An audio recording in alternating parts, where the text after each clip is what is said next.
Assalamualaikum. Waalaikumsalam warahmatullahi Ya, wabarakatuh. silakan masyarakat dimulai aja. Warahmatullah. Baik, saya mulai ya. Bismillahirrahmanirrahim. Assalamualaikum warahmatullahi wabarakatuh.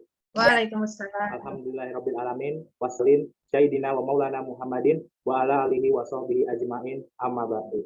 Yang pertama-tama, marilah Allah yang selalu senantiasa melimpahkan rahmat, taufik, serta hidayahnya, sehingga pada kesempatan yang bahagia ini kita masih diberikan nikmat sehat, generasi yang insya Allah berkah. Amin, amin ya robbal alamin. Tak lupa salawat serta salam semoga tetap tercurahkan kepada junjungan kita Nabi Agung, Nabi Muhammad Sallallahu Alaihi Wasallam beserta keluarga dan para sahabat-sahabatnya. Karena berkat beliaulah kita dapat menikmati kehidupan yang penuh dengan kemuliaan ini. Amin ya robbal alamin.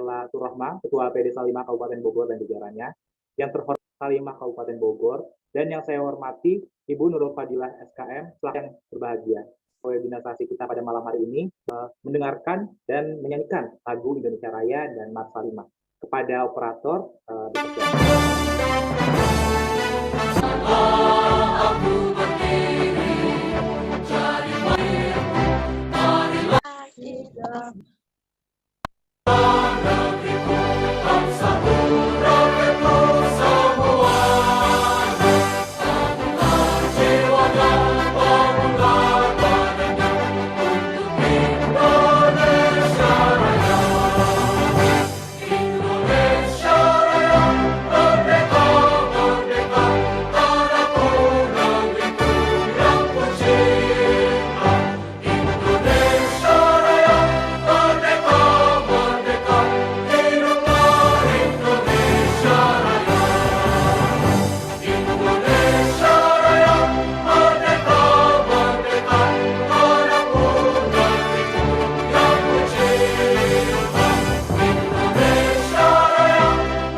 Baik, terima kasih pada operator. Untuk selanjutnya, marilah kita dengarkan pembacaan tilawah Al-Quran oleh Saudara Muhammad Fitri. Untuk saudara,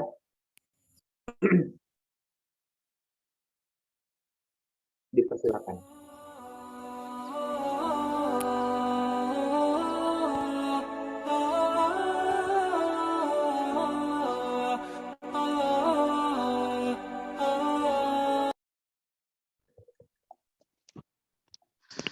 Assalamualaikum warahmatullahi wabarakatuh.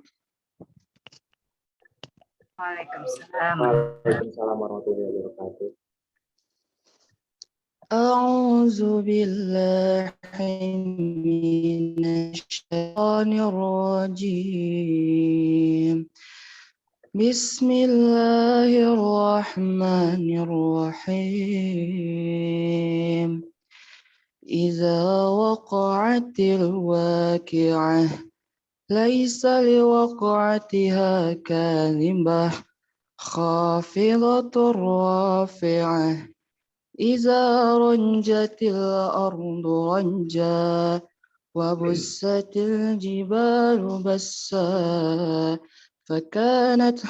فكانت هباء منبسا وكنتم أزواجا ثلاثة فأصحاب الميمنة هون في جنات من الآخرين على سرر موضونة متكئين عليها متقابلين يطوف عليهم ولدان مخلدون بأكواب وأبارق وكأس من معين لا يصدعون عنها ولا ينزفون وفاكهة مما يستهون وحور عين كأمثال اللؤلؤ المكنون جزاء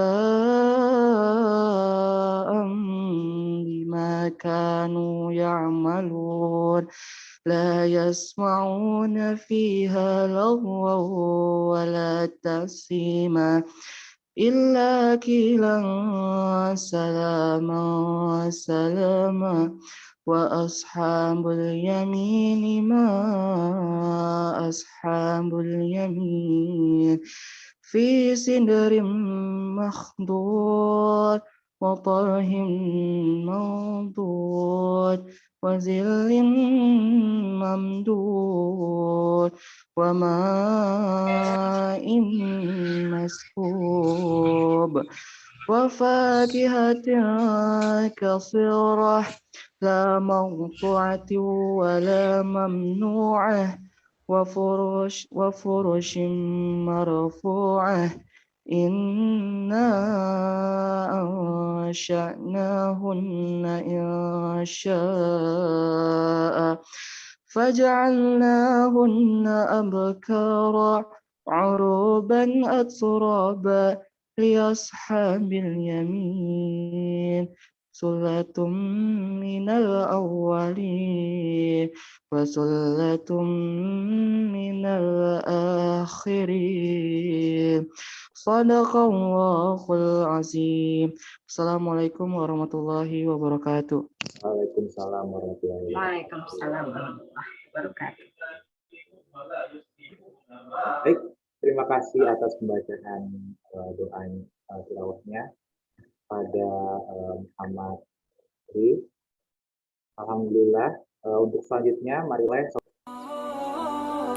Waalaikumsalam.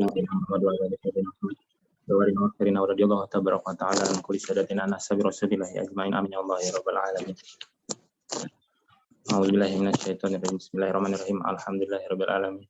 Hamda syakirin, hamda naimin, hamda yuafi ni'ama wa yukafi mazidah. Ya Rabbana lakal hamdu kama yanbaghi li jalali wajhikal karim wa adimi sultanik. Allahumma sholli ala sayyidina Muhammad wa ala ali sayyidina Muhammad. Salatan tunjina biha min jamil ahwali wal afat wa taqdilana biha min jamil hajat wa tutahhiruna biha min jami'i syai'at wa tarafa'una indaka ala darajat wa tubaliguna bi aqsal ghayat min jamil khairat fil hayati wa badal mamat. Allahumma aftah lana bi butuhil arifin. Allahumma aftah lana bi butuhil arifin. Allahumma aftah lana bi butuhil arifin. Allahumma aftah lana hikmataka wansur alaina rahmataka ya dzal jalali wal ikram. Allahumma inna nas'aluka salamatan fid din wa dunya wal akhirah wa afiyatan fil jasad wa sihatan fil badan wa ziyadatan fil ilmi wa barakatan fil rizqi wa taubatan qabla maut wa rahmatan indal maut wa maghfiratan ba'dal maut. Allahumma hawwin 'alaina fi syagaratil maut wa najata minan nari wa afwa wa indal hisab. Allahumma inna nas'aluka Allahumma inni a'udzubika minal ajzi wal kasal wa a'udzubika minal jubni wal bukhl wa a'udzubika min ghalabatid daini wa qahrir rijal. Allahumma inna na'udzubika min ilmi la yanfa' wa min qalbi la yakhsha, wa min nafsi la tasba, wa min du'ai la yustajab. Rabbana hab lana min azwajina wa dzurriyyatina qurrata a'yun waj'alna lil muttaqina imama. Rabbana ighfir lana dzunubana wa liwalidina wa liman syayikhina wa li muallimina wa liman lahu haqqun alaina wa liman ahabba wa ahsana ilaina wa li kafati muslimina ajma'in. Rabbi ighfirli wa li walidayya warhamhuma kama rabbayani shaghira.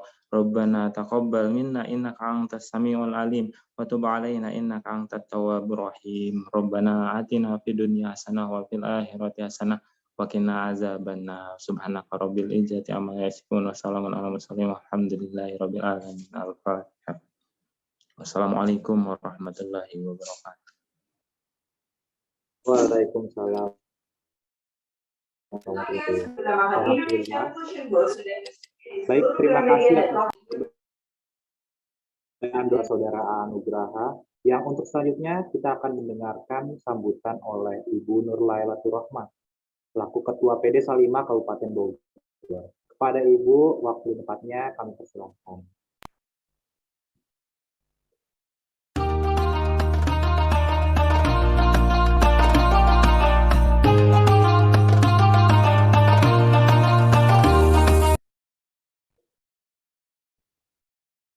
Baik, terima kasih Mas Raka atas waktunya. Bismillahirrahmanirrahim. Uhaikum bitahiyatil Islam tahiyatan mubarakah min indillah.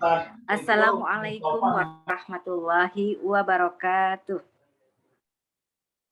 Waalaikumsalam warahmatullahi wabarakatuh.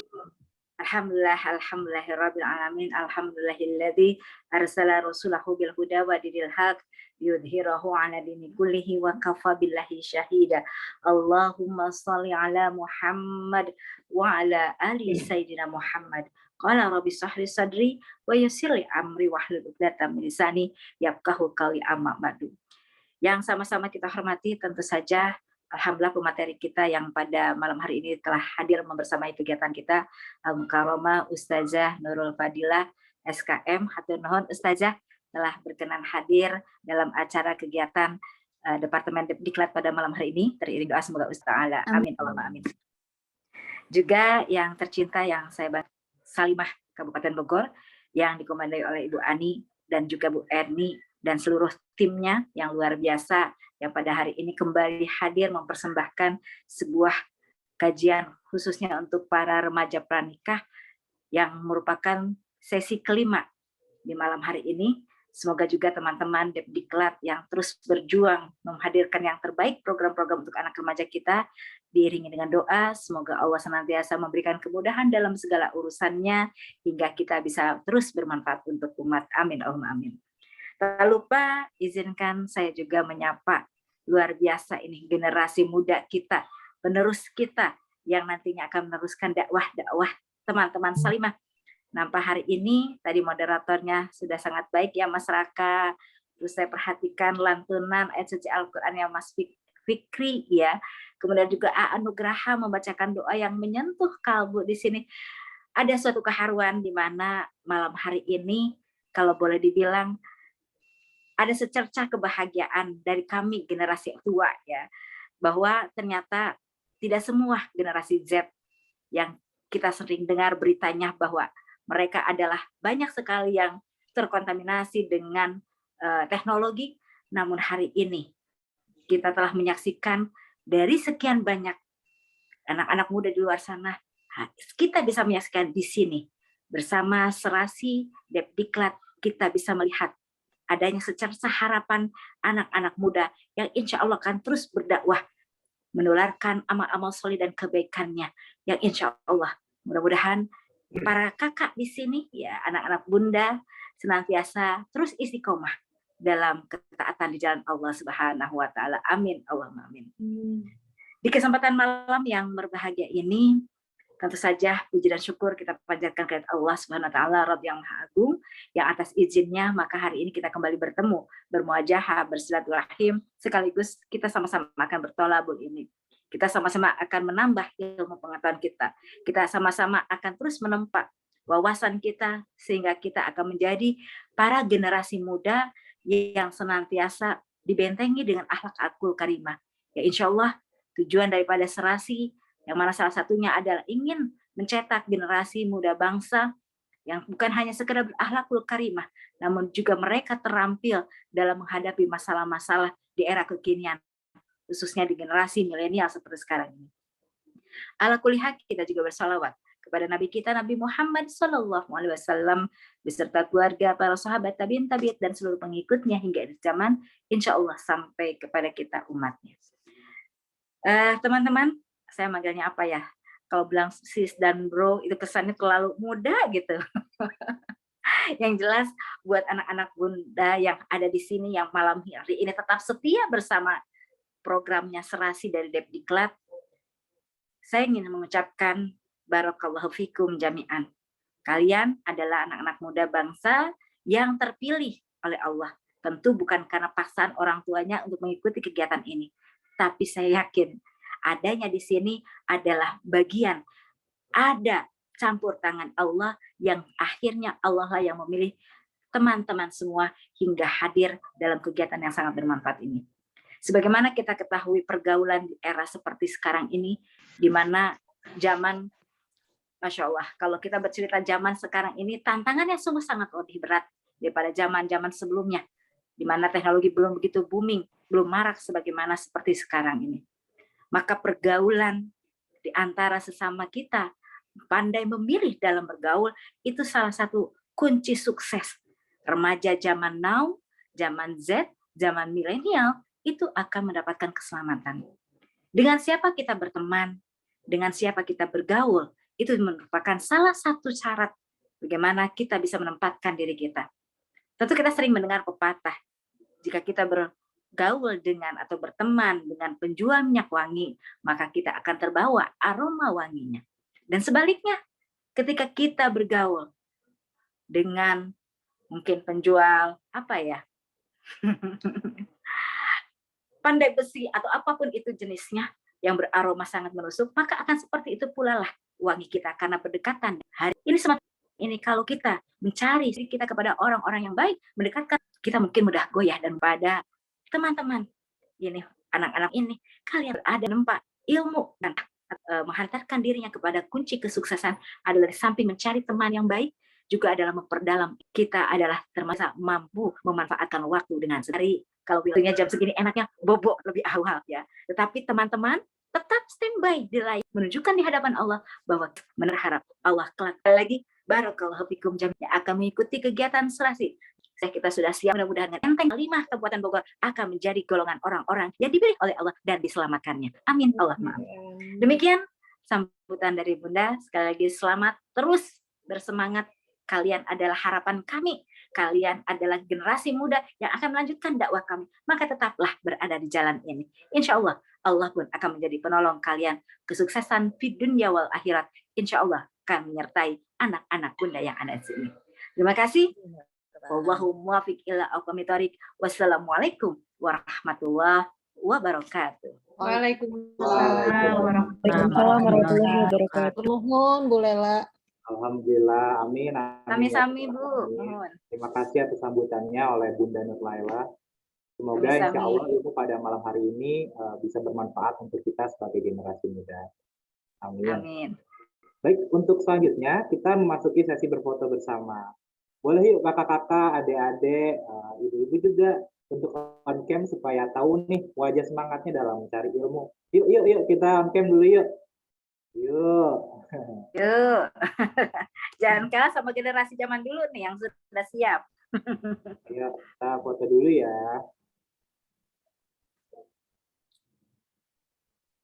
Ayo kita tungguin nih. Adik-adik, kakak-kakak yang on cam. Yuk. Kita bisa buat jadi story nanti. Yang fotonya siapa nih? Kak Usnul apa Kak Arjeti? Saya aja nggak apa-apa, Bu. Ya, boleh. Insya Allah. Alhamdulillah. Alhamdulillah. Oke, teman-teman ayo masih kita bisa tungguin nih untuk yang masih mau on cam. Ini kalau saya slide satu-satu kayaknya Wajah-wajahnya kayak banyak wajah-wajah artis muda nih. Wajah-wajah optimis. Oke, baik. Siapa apa Kak? Gimana Deraki, udah siap? Udah. Oke, baik. Deraki mungkin bisa aba-aba ya. Oke, Bu. Dimulai ya. Ya. Baik, pertama ya semuanya senyum. Please. Oke, baik. Nah, ini ya selanjutnya slide kedua. Senyum. Baik, alhamdulillah sudah. Oke, baik. Mungkin nanti bisa juga gitu. Oke, baik. Terima kasih teman-teman, kakak-kakak, bunda-bunda yang sudah camp.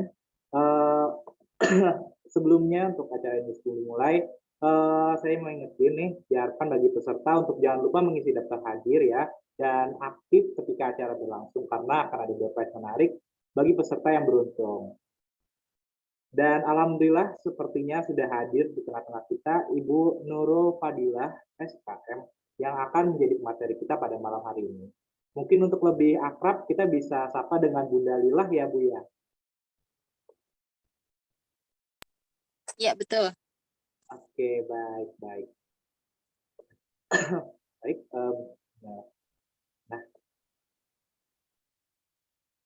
Baik. Untuk pertama-tama izinkan saya untuk membacakan profil CV atau biodata Bunda Lila terlebih dahulu ya teman-teman. Baik, dengan nama lengkap Ibu Nurul Fadilah SKM, tempat tanggal lahir Jakarta 5 Oktober 1974 yang beralamatkan di Kampung Duren Baru, RT 4 RW 6, Dusun Susukan, Kecamatan Bojonggede, Bogor. Boleh teman-teman yang dekat ya. Dengan email dan nomor telepon sebagai berikut dan sudah menikah dan memiliki 2 orang putra. Oke. Baik, selanjutnya. Ya, beliau juga berpengalaman sebagai sarjana kesehatan masyarakat, jurusan keselamatan dan kesehatan kerja Universitas Indonesia Depok tahun 2000. Maksud saya pendidikannya ya. Dan pernah di Pondok Pesantren Islam Al-Mukmin, Meruki, Solo tahun 1993. Ya, berikut adalah pengalaman-pengalaman beliau yang salah satu diantaranya adalah pernah mengikuti FKM UI Depok pada tahun 1995, pelatihan kepemimpinan mahasiswa, dan pada tahun 1998, pelatihan pencegahan HIV dan AIDS. Dan untuk selanjutnya mungkin bisa disampaikan sendiri di lain kesempatan. Oke, baik. Sebelum acaranya dimulai, aku ingin menyampaikan beberapa peraturan dulu terlebih untuk teman-teman yang ikut acara pada malam hari ini. Baik, untuk yang pertama, selama acara berlangsung, peserta diharapkan untuk mematikan mikrofonnya. Untuk yang kedua, peserta diharapkan untuk on cam selama acara berlangsung ya, yang bisa. Yang ketiga, diharapkan peserta mengikuti acara dari awal hingga akhir. Dan yang keempat, diharapkan para peserta untuk bersikap sopan dan menggunakan background yang telah disediakan oleh panitia. Oke, baik. Terima kasih. Apakah Bunda Lila sudah siap? Iya, sudah. Baik. Terima kasih. Kalau begitu, tanpa menunggu waktu lebih lama lagi, untuk waktu dan tempatnya saya persilahkan. Jazakallah khairan katsira buat Mas Raka. Ya, bismillahirrahmanirrahim. Assalamualaikum warahmatullahi wabarakatuh. Waalaikumsalam warahmatullahi wabarakatuh.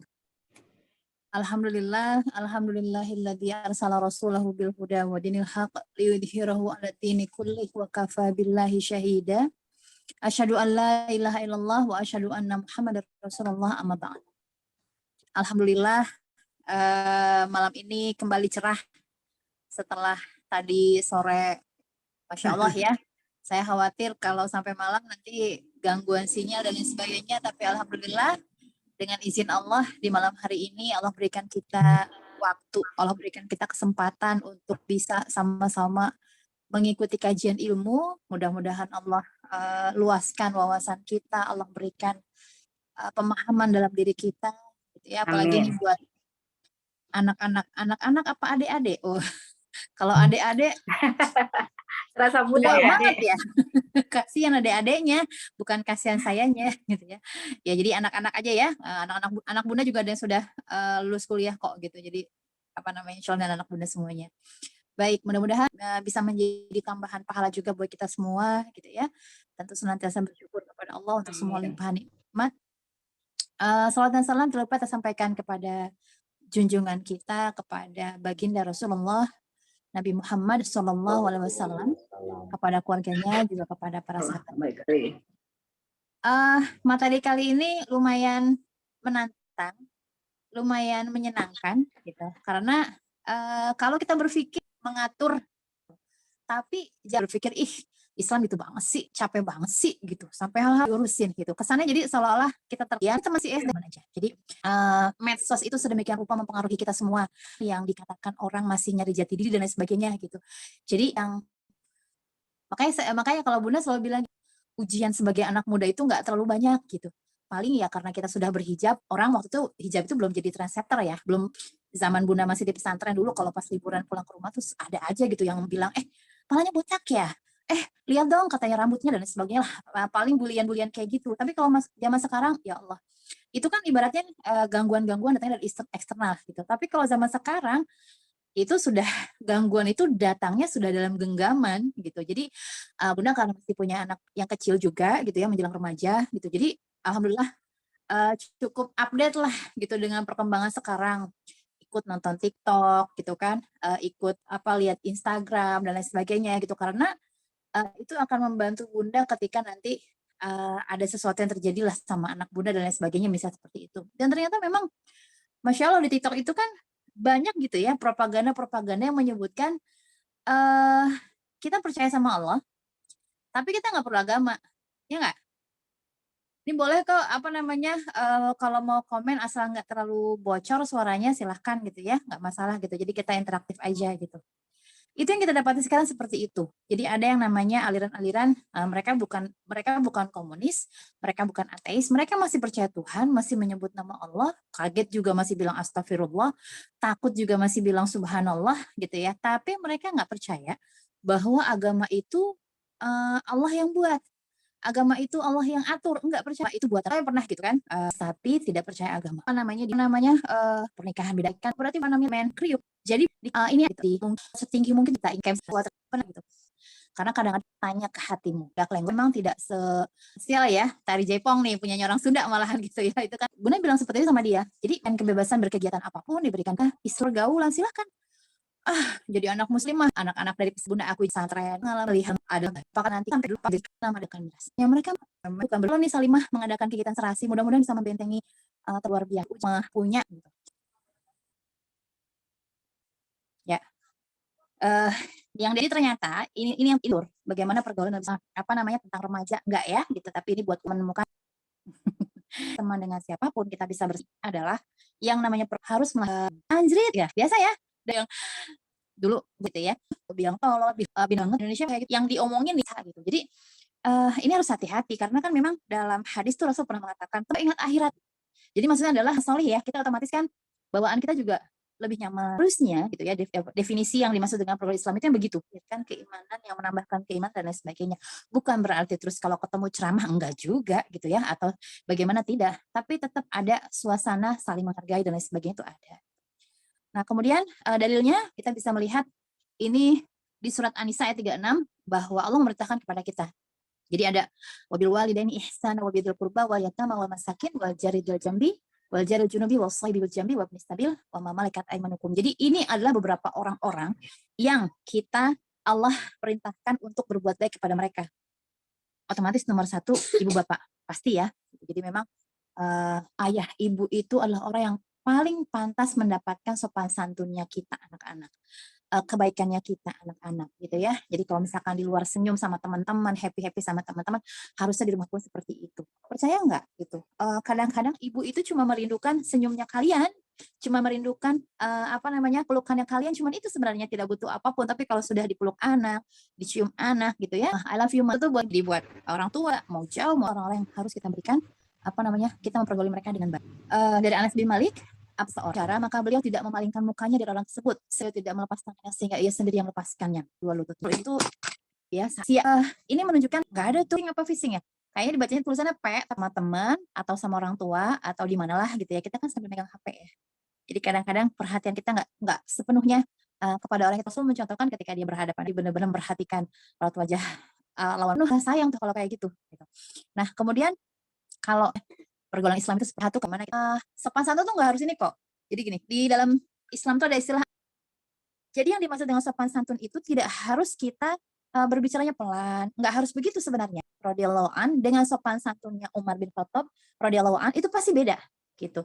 Atau dengan Utsman bin Affan radhiyallahu an yang itu adalah mantu Rasul, tapi Rasul malu sama Utsman bin Affan karena saking santun sama itu gamisnya tersingkap gitu ya. Tapi ketika gamisnya Utsman. Jadi memang mungkin saking santunnya, saking apa ya, sangat menjaganya gitu ya seorang Utsman bin Affan gitu, Masya Allah gitu. Jadi sopan santun itu bukan berarti kita harus iya apa kabar, nggak gitu karena kan aduh laki-laki nggak mungkin ya kayak begitu kalau laki-laki. Jadi tetap biasa gitu ya dengan sesuai dengan karakter masing-masing tapi tidak menyakiti lawan bicara. Minimal itu indikatornya bagaimana kita bersopan santun kepada orang tua, kepada apa namanya adik, kepada teman. Sopan santun seperti itu gitu ya. Nah, kemudian yang kedua adalah adab dalam pergaulan yang Islam itu bagaimana kita bisa berupaya untuk memahami dan menghargai. Jadi yang namanya istilah dulu ya nggak tahu deh sekarang masih pakai apa enggak tuh ada istilah namanya take and give. Jadi bagaimana kalau kita mau diperlakukan seperti itu, bagaimana kita akan diperlakukan, maka perlakukan orang lain seperti itu. Kalau kita mau dihormati, kalau kita mau dihargai, hargai orang lain. Jadi jangan hanya kita mau dipahami, oh lu ngertiin dong, lu kan emang orangnya kayak begini gitu. Masa lo nggak tahu sih gue kayak gini udah jadi temen gue berapa tahun loh. Nggak gitu ya. Jadi yang namanya kita memahami, jangan hanya mau dipahami tapi juga berusaha memahami orang gitu. Jadi standar kebenaran itu adalah yang Allah dan Rasul contohkan. Kalau semisalnya ada kata-kata kita yang memang tidak baik, keluar yang tidak baik, lagi marah dan lain sebagainya, ya minta maaf. Jadi kita memahami dan kemudian menghargai. Apalagi kalau yang Bunda tahu ya, yang namanya laki-laki itu kan beda ya sama perempuan. Kalau perempuan itu biasa senang dipuji dan lain sebagainya sama temannya aja gitu. Senang gitu dipuji. Kalau dipuji sama teman tuh senang. Kalau laki-laki kan ya begitu ya. Nggak ada tuh yang laki-laki, "Woi, lo ganteng banget hari ini." Nggak ada yang kayak begitu. Tapi kalau perempuan kan, "Ih, cantik banget sih hari ini." Wah, udah seneng tuh gitu. Kalau digituin aja udah seneng banget tuh perempuan. Kalau laki-laki kan nggak begitu. Tapi laki-laki itu adalah personal yang dia hanya butuh dihargai dengan siapapun, dengan teman, dengan mungkin dengan orang tuanya gitu. Jadi kita sebagai orang tua juga nih yang ada ibu-ibu di sini, bagaimana kita menghargai anak-anak kita gitu ya, terutama anak laki-laki. Memang seperti itu biasanya laki-laki itu hanya butuh dihargai, nggak perlu dipuji-puji segala macam, nggak perlu gitu. Nah, kemudian yang selanjutnya adalah adabnya selalu mengajak pada kebaikan. Jadi ini kata-katanya selalu jadi bagaimana teman itu bisa mengkanter temennya. Ketika misalnya temennya goyah, harusnya temennya itu bisa bantu. Gitu. Ketika temennya, ya harusnya yang namanya temen ya, sedih sama-sama, senang sama-sama. Jangan sampai mau senang sama-sama, tapi giliran sedih nggak mau dia sama-sama. Nah ini kan kayak gini oportunis, nggak boleh nih. Gitu ya. Jadi bagaimana, minimal ginilah ngingetin gitu kan, udah azan. Salat yuk, udah azan nih, minimal kayak gitu ya. Jadi atau ada kajian nih bagus nih ikut yuk, ada serasi nih bagus nih ayo ikut yuk, misal seperti itu ya gitu. Jadi bagaimana kita berupaya mengajak kepada kebaikan. Kemudian selanjutnya adab yang lain adalah yang namanya remaja, yang namanya usia muda seperti kalian gitu ya, yang mungkin barangkali ada yang sudah bekerja, Bunda nggak tahu nih, dan ada yang sudah bekerja, tapi buat mereka yang masih usia remaja, biasanya kan tugas mereka cuma satu ya. Tugas mereka tuh cuma menuntut ilmu kok, nggak ngapa-ngapain. Pekerjaan, pelajar. Pekerjaan, mahasiswa. Berarti tugasnya adalah menuntut ilmu. Bagaimana sama-sama gitu ya dengan teman, ayo kita berjuang buat menuntut ilmu. Gitu. Karena apa?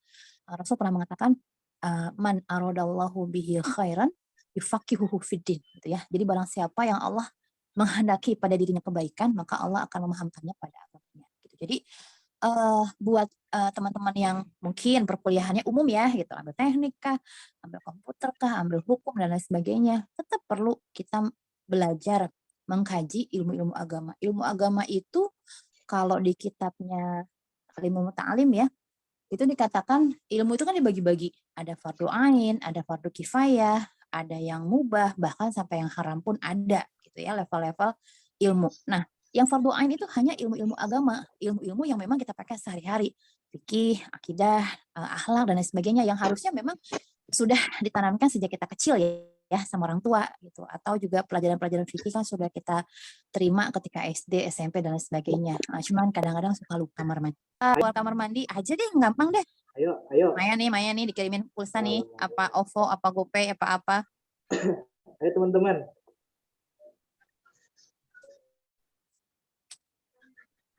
Gak ada Mas Raka. Insya Allah hafal, Bun.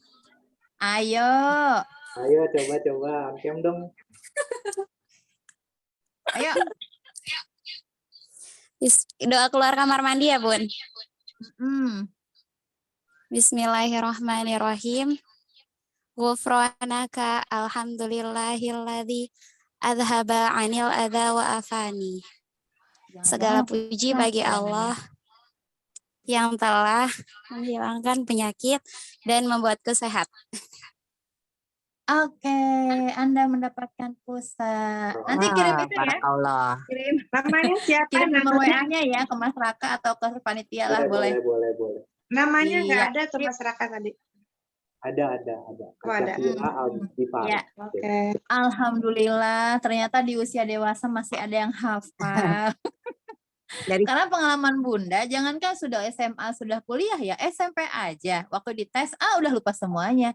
Ustazah, iya aku pernah hafal dulu zaman TK. Ya Allah, ini luar biasa. Nomor agama di antaranya. Tapi mungkin nanti juga bisa belajar lebih intens lagi gitu kan, lewat kajian-kajian tauhid, kajian-kajian fikih dan lain sebagainya gitu. Insya Allah buat menambah ilmu.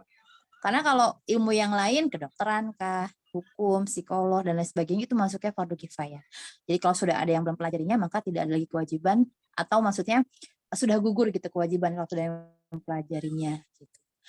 Berikutnya adalah jujur dan adil. Pasti lah ya, kalau nyari teman kan pengennya yang jujur ya, pengennya yang kan nggak enak kalau dibohongin dan lain sebagainya, pasti pengennya kayak begini. Maka kita pun juga berupaya seperti itu, menjadi teman yang jujur dan adil. Kemudian juga saling membantu. Nah, yang terpenting adalah berlapang dada. Fungsinya teman itu kan memang buat saling tolong-menolong ya. Jadi dalam hadis dikatakan, barang siapa yang menolong saudaranya di dunia, maka Allah akan menolong saudaranya di akhirat. Maka Allah akan menolongnya di akhirat. Gitu ya. Jadi menolong di dunia, tapi kita ditolong di akhirat. Padahal justru kita itu lebih butuh pertolongan nanti di akhirat. Makanya kenapa sebisa mungkin gitu ya, apa yang bisa kita perbuat buat teman-teman kita, ya lakukan, bantu gitu ya, bantu teman-teman apa saja lah gitu, bisa kita bantu silakan. Dan pasti juga senang ya kalau bisa berteman gitu dengan orang tuh yang memang gampang, istilahnya ringan tangan, mau bantu tuh mudah banget gitu, seperti itu. Nah, yang terpenting juga adalah berlapang dada. Nih, kalau punya teman itu memang kuncinya itu berlapang dada. Kalau kita nggak berlapang dada, capek kadang-kadang. Janjian jam sekian nggak datang, harus melakukan sesuatu tapi nggak dikerjakan. Jadi lo aja dia ngerjain kayak gitu misalnya ya. Dihandap Gitu. ternyata itu. Ada yang bocor masyarakat. Ya. Nah, ini apa sih yang kita boleh atau yang nggak boleh dalam pergaulan Islami? Yang tadi Bunda bilang ada batasannya, gitu ya. Jadi memang apalagi kalau sudah dewasa. Mungkin kalau masih anak-anak lain cerita. Main-main aja, main apa namanya? Ya mau anak kecil, laki, perempuan main bareng biasa. Tapi kalau sudah besar memang mau tidak mau kita ada batasan ya. Karena memang dalam Islam soalnya kalau laki sama perempuan kan magnet, satu S satu U, nyetrum gitu kalau deket-deket, jadi harus hati-hati. Di SD IT aja kan kalau sudah kelas 4 tuh biasanya sudah mulai dipisahkan tempat duduknya. Kalaupun tidak pisah kelas, sudah dipisahkan tempat duduknya. Guru-gurunya juga sudah tidak lagi mencontohkan bersalaman tangan dengan yang beda jenisnya, seperti itu ya. Jadi sudah diajarkan sejak kecil. Nah, bagaimana kita menundukkan pandangan? Jadi ini ada di di Al-Qur'an gitu ya, surat An-Nur ayat 30 sampai 31, bagaimana Allah memerintahkan, bahkan ayatnya dipisah ya. Ayatnya dipisah, ada yang untuk hitopnya Allah itu audiensnya itu laki-laki, ada yang untuk perempuan, sampai khusus seperti itu. Karena jadi menundukkan pandangan baik lahir, ini tipe nih tulisannya. menundukkan pandangan. Nanti diperbaiki deh. Jadi baik lahir maupun batin. Lahir itu misalnya yaitu Ali bin Abi Thalib radhiyallahu anhu pernah ya satu waktu ketika beliau naik kendaraan, naik kuda gitu ya, pas berhenti tiba-tiba melihat perempuan terjatuh, kemudian beliau istighfar, terus kata Rasul, pandangan pertama itu sedekah, pandangan berikutnya tidak, sudah dosa jatuhnya gitu. Jadi jangan, tapi ada yang ngeles tuh kadang-kadang nih anak-anak suka ngeles gini. Pandangan pertama sedekah terus dia terus ngeliatin nggak itu nggak lepas-lepas. Itu nggak boleh kayak gitu. Kan ini masih pandangan pertama, nggak berhenti nih gitu ya, nggak boleh begitu. Jadi aku punya pepatah ya, dari walau bagaimanapun sampai ada istilahnya lah, jadi cinta pada pandangan pertama. Harus hati-hati memang, yang namanya pandangan itu tidak hanya buat kalian teman-teman yang belum menikah, tahulah zaman sekarang ya, mata itu kan jendelanya dunia, jadi memang harus hati-hati ketika kita hati-hati ntar kesandung kalau nunduk, minimal menjaga matanya dari hal-hal yang memang tidak tentang bersentuhan, sama-sama memahami harus hati-hati ya. Syahwat, kalau Imam Syafi'i kan mazhabnya mengatakan bahkan tanpa syahwat pun bersentuhan laki itu ya, itu membatalkan wudhu gitu. Dalam hadis Rasul mengatakan lebih baik ditusuk perempuan yang bukan mahramnya. Karena walau bagaimanapun yang namanya mengenal cinta monyet ya, saya pernah bilang ke mereka, ada yang namanya jatuh cinta itu normal jenis, nah itu tidak normal, bukan berarti harus dipelihara. Jadikan perasaan cinta itu motivasi berangkat sekolah. Namanya anak SMP, anak-anak SMA itu mereka berangkat sekolah, kalau mau disurvei ya, rata-rata karena kan itu mereka masih masa-masa peer group ya, jadi mulai ngelawan kata temennya iya kan dan sebagainya, itu memang benar. Jadi dulu Bunda bilang begitu, silahkan jatuh cinta boleh, tapi nggak boleh dinyatakan. Mereka bilang, oh kenapa nggak boleh? Nembak nih lawan jenis yang dia suka, itu berarti sudah muncul konsekuensi. Yang harus nganterin lah, yang harus beliin. Padahal kan masih usia anak-anak, masih pengen main bola, masih pengen apa, masih pengen sama teman-teman, tiba-tiba diganggu sama pacarnya buat apa. Jadi kalaupun punya rasa cinta, wajar ya, anak usia SMP itu kan baru seneng-senengan tuh wajar gitu, tapi jangan sampai diceritakan, jangan sampai disebutkan. Ya udah cukup jadikan rasa cinta itu motivasi dia buat berangkat sekolah, motivasi dia buat belajar. Ayo lomba sama yang dia suka. Misalkan yang dia suka anak pinter juara 1, bisa nggak ngalahin dia? Gitu ya. Nah kemudian karena memang yang namanya sudah jatuh cinta, udah nyebut nih, pasti lama-lama pengen apa? Pengen pegangan. Itu otomatis naluri untuk bersentuhan tuh pasti akan ada. Lama-lama kesana makin jauh. Jadi harus hati-hati. Kemudian juga dan yang lain berduaan dengan lawan jenis yang bukan mahram. Ini jelas ada hadisnya ya.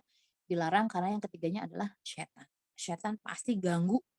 Bayangin, jadi setan yang paling gede bonusnya itu, si bonus terbesar sama iblis itu adalah setan yang berhasil memisahkan pasangan suami istri. Kalau ada suami istri bercerai itu iblis gitu ya. Tapi herannya ketika laki perempuan kan biar mereka bersatu, digodain supaya mereka bersatu. Tapi kalau yang sudah halal, mereka godain buat pisah. Nah, itu kerja setan tuh kayak gitu. Makanya tidak boleh kita berduaan dengan lawan jenis yang bukan mahram. Dan yang keempat adalah larangan ikhtilat. Jadi kalau tadi berduaan dengan lawan jenis itu namanya khalwat. Kalau ikhtilat itu adalah bercampur baur, rame-rame main tapi laki perempuan pergi kemana bereng. Kalau nggak bisa jaga diri, pasti bakal tidak sengaja mungkin ada bersentuhan dan lain sebagainya, itu harus hati-hati gitu ya. Jadi memang sebisa mungkin bermain ya yang intens ya itu sama teman sejenis. Jadi kalau yang dengan lawan jenis hati-hati gitu, karena memang ada larangannya untuk ikhtilat. Nah ini ya, jadi terus kalau berteman gimana sih? Mesti pilih-pilih atau gimana gitu ya. Bunda juga dulu pernah ngomong sama anak Bunda gitu kan, dia sempat bingung juga. Katanya aku mesti main sama siapapun, nggak boleh milih-milih. Bahkan sampai yang non-muslim pun boleh. Ya memang gitu ya. Tapi kok sekarang aku disuruh milih-milih gitu. Mungkin pernah dengar ya, belakangan ini kan sering Instagram gitu ya, tentang semakin dewasa kita maka circle pertemanan kita pun semakin kecil. Gitu. Jadi semakin kita dewasa, semakin kita bisa memilah masalah, semakin tidak butuh teman memang sebetulnya, karena kita merasa kita sudah bisa mengambil keputusan sendiri atau tapi yang namanya berteman, jadi makanya saya terus berteman versus bersahabat itu beda gitu. Nanti ada hadisnya ya. Jadi yang namanya kita berteman itu di networking-nya kita gitu ya, berteman dengan siapa-siapa itu adalah bagaimana kita bangun jaringan dengan siapapun. Jadi kalau nanti pas kuliah itu bukan jangan cuma kupu ya. Kalau yang masih kuliah nih jangan cuma kupu, kuliah pulang enggak ya. Jadi manfaatkan bangku perkuliahan itu, karena kan kalau kuliah itu kan tidak terikat dengan waktu kayak SMP atau SMA ya. Kalau kuliah kan lebih fleksibel. Jadi manfaatkan waktu kuliah itu satu belajar, otomatis itu nomor satu. Yang kedua adalah belajar itu akan terasa nanti ketika di dunia kerja. Jadi Bunda banyak nemuin anak buah dulu ya, Bunda pernah jadi kepala sekolah gitu, belajar berorganisasi, tipe-tipe anak kupu. Jadi nggak bisa tuh mereka bekerja sama mereka, karena mereka terbiasa melakukan semua hal sendiri. Nah jadi belajar perencanaan, dan kita bikin perencanaannya bagaimana, pemecahannya bagaimana, sampai akhirnya nanti jadi strategi kerja dan lain sebagainya. Percaya nggak, teman Bunda, beliau itu distributor, gitu ya, distributor. Kalau yang tahu Hafiz Doll, nah Hafiz Doll itu yang boneka bisa ngomong, yang nggak bisa murotal ya, itu. Jadi beliau tuh itu yang ngelamar sampai 24 orang, setengahnya lebih itu adalah lulusan S1, ngelamar jadi admin. Tapi ketika dites jadi cuma bikin proposal bisnis doang gitu ya, sampai nanti bikin anggaran keuangannya, evaluasinya gimana, nggak bisa gitu. Akhirnya diterima apa? Yang diterima akhirnya anak SMK, akuntansi. Udah gitu. Jadi, nah ini kan hal-hal yang harus kita pelajari di kampus sebenarnya gitu ya. Belajar networking, bagaimana kita berhubungan dengan banyak orang, kenalan sama dosen, sama kakak senior dan lain sebagainya, perbanyak pergaulan dengan siapa. Itu kan namanya pertemanan. Kita berupaya untuk membangun jaringan. Suatu waktu kita pasti bakal butuh mereka gitu ya, seperti itu. Nah, tapi kita juga biasa gini kan, di hadis itu ada dikatakan ruh itu seperti tentara. Jadi mereka itu hanya akan berteman atau perempuan ya, biasanya sama teman dekatnya, saking dekatnya itu nanti kadang-kadang maaf ya yang laki-laki kadang-kadang periode haidnya itu bareng. Sampai bisa jadi bareng, saking udah deketnya gitu sama kita. Senang susah sama-sama. Dan yang terpenting kalau dalam Islam, sahabat itu harus orang yang bisa kita percaya, bertambah kebaikan kita, bertambah kesolehan. Nah, ini ya, sahabat itu cermin diri. Almar'u khalil. Khalil itu dalam bahasa Arab maknanya kekasih. Jadi lebih tinggi dari sohib, lebih tinggi dari sodik. Kan macam-macam ya. Teman dalam bahasa Arab itu ada sohib, ada sodik, itu teman ya. Tapi di hadis ini Allah menyebutkan itu khalil. Almar'u ala dini khalilihi. Seseorang itu tergantung kepada agama teman gaulnya. Ya, maka hendaklah salah seorang itu melihat siapa yang menjadi teman gaulnya. Lihat temennya kayak apa. Orang bakal gini. Kalau mau kenal sama seseorang, itu tuh temennya itu tuh. Pasti kan begitu. Ya Allah, temennya jabrakan kayak begitu, gaya punk kayak gitu. Tindikan pakai kalung. Ini gimana gitu. Kira-kira kalau yang tadi seperti Ustazah Nurlela bilang gitu ya, kita berteman dengan penjual minyak wangi, minimal kita kecipratan wangi-wanginya. Kalau kita berteman dengan pandai besi, paling enggak gitu ya, seperti itu. Jadi bertemanlah dengan siapapun, tapi bersahabat pilih yang memang kalau misalkan orang yang bisa karena dalam hadis juga dikatakan, ada hadis yang mengatakan intifa bersahabat dengan, bukan berarti lo traktir gue dong, nggak gitu ya gitu. Tapi maksudnya apa yang dia punya, kelebihan apa yang dia dapat, yang dia miliki gitu ya, itu kita ambil seperti itu. Yang dimaksud dengan intifa bi'ahikum. Jadi hati-hati ketika memilih sahabat gitu ya. Kemudian, nah ini pilih-pilih teman, boleh nggak? Kayak apa sih sebenarnya harusnya punya teman? Ya pastilah.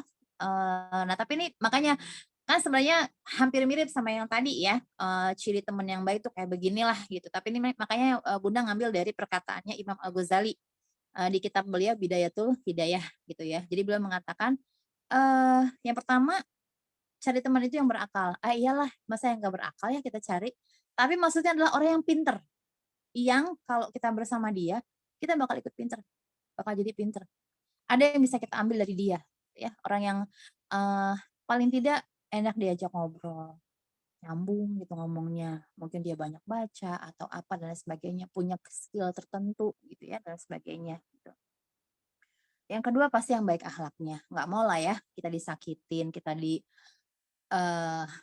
diomongin dari belakang nih, perempuan-perempuan nih biasanya gitu, di depan manis, di belakang-belakang diomongin dan lain sebagainya gitu. Kita juga nggak mau kan kayak gitu.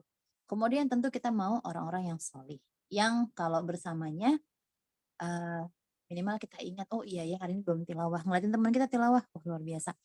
Bunda pernah sekali waktu di Semarang itu ada safari dakwah sama artis ceritanya. Sama ini artis Dina Lorenza, mungkin kalau ibu-ibunya tahu ya, tapi kalau kalian mungkin nggak tahu kali ya.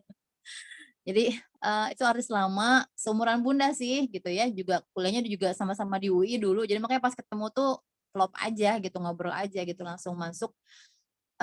Tapi yang satu hal yang bikin Bunda majleb gitu ya, luar biasa ini artis. Jadi pas ngisi, ini sudah waktu yang ngisi, beliau nggak turun-turun tuh dari mobil. Jadi sama panitia udah Bunda duluan aja gitu. Berapa lama saya sampai dia turun gitu. Terus emang lagi ngapain? Bunda tanya gitu ya. Apa coba katanya?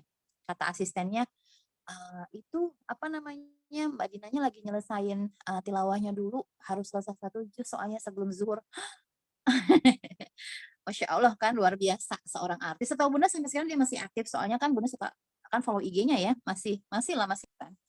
Jadi ya itu takjub aja, makanya Bunda sampaikan kepada jamaah, maaf ya ibu sekalian nih, jadi Ustadzah ininya dulu nih, yang ece-ecenya dulu yang isi, ya Bunda bilang gitu kan.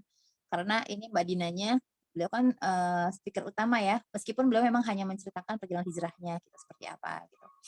Kemudian Bunda bilang ke jamaah, Mbak Dinanya masih menyelesaikan tilawah 1 juznya, harus selesai sebelum zuhur. Wah, jamaahnya pada Masya Allah luar biasa gitu. Jadi kalau kita punya teman kayak gitu enak banget kan gitu ya. Jadi mengingatkan, udah selesai belum tilawahnya? Gitu. Meskipun dengan bahasa-bahasa anak gaul gitu ya, tapi saling mengingatkan itu, maksudnya berteman dengan orang yang dia punya target ibadah itu enak banget gitu ya.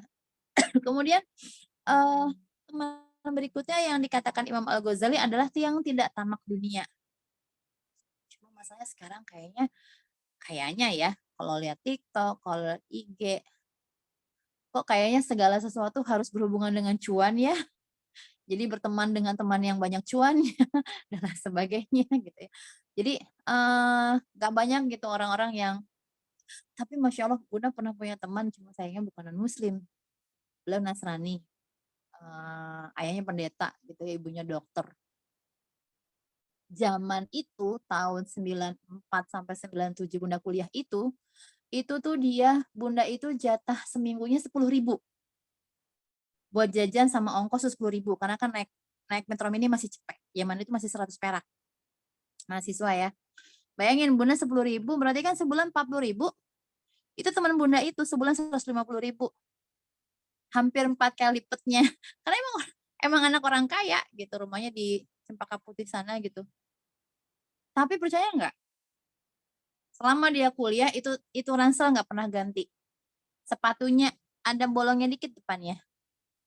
Sampai Bunda bilang, "Dad, lo nggak kasihan apa ngelihat sepatu lo kayak begitu ngejar-ngejar kereta kan dari UI ke Cempaka Putih kan lumayan ya kalau naik kereta gitu. Ya, kalau masih bisa dipakai cuek aja lagi. Kalau kuliah juga cuek banget, cuma celana panjang, kaos rambut diikat. Asli sederhana banget, tapi ternyata duitnya banyak gitu kan." Dia bilang, "Terus lu duit lo buat apaan tuh segitu banyak?" Beli buku. Wah, itu bukunya banyak banget. Keren deh. Ya, jadi pilih teman yang tidak tamak dunia.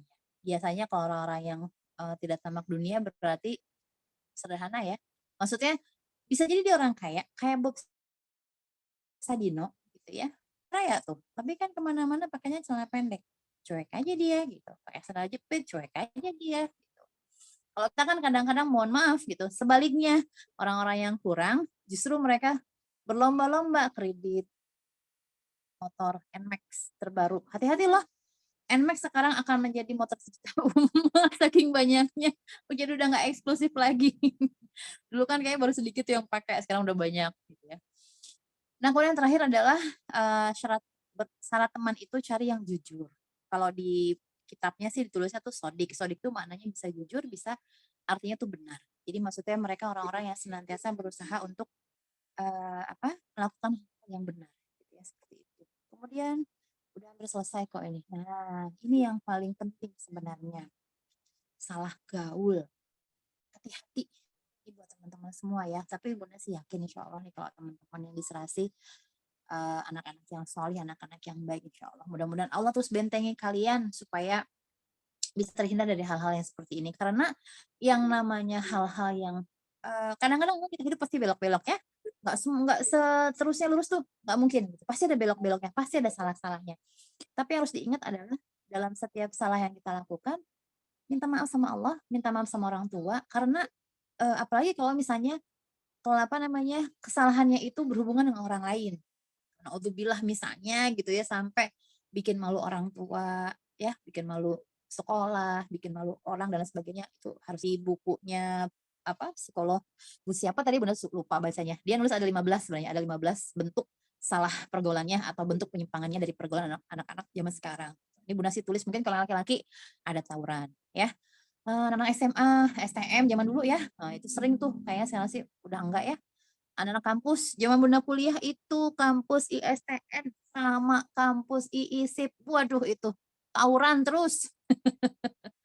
Jadi Masya Allah kadang-kadang anak Pancasila juga ikutan, tuh kan deket-deket tuh ya daerahnya tuh ya, dari kampus Pancasila, ISTN, sama IISIP, itu kan deket-deketan sekitaran Lenteng Agung lah gitu ya, Srengseng sawah.